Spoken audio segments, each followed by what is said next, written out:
the little basket, and the big heart. In a small French town, long ago, lived a woman named Jeanne. She had a heart bigger than any house, and her life was a quiet song of service. She worked hard, always remembering the poor and the elderly. One cold winter night, Jeanne found an old, blind, and frail woman shivering in the snow. Her name was Anne. Anne had nowhere to go and no one to care for her.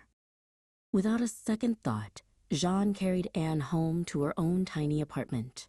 "There is room enough for both of us," Jeanne declared, "and a little warmth is always better shared." To care for Anne, Jeanne gave up her own bed, sleeping instead in the kitchen. She shared her small meals, stretching every penny to provide for the frail woman she had taken in. Soon, a second elderly woman, then a third, heard of Jeanne's incredible kindness. They came seeking shelter, and Jeanne welcomed them all with open arms and a loving spirit. Jeanne's apartment was bursting with love, but it was also bursting with people. She needed help, and she needed more space to continue her mission. Jeanne did not despair. She began to walk the streets, not to beg for herself, but to beg for her friends, the elderly poor. With a basket in hand, she asked for food and money.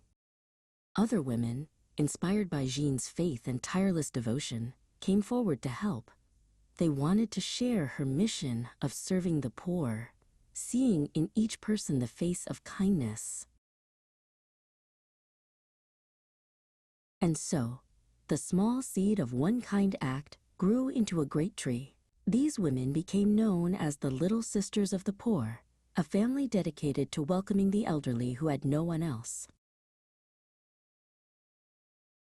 Jeanne Jugan's life reminds us that true charity begins with one simple, loving heart. Her legacy continues today, proving that even the smallest act of kindness can change the world.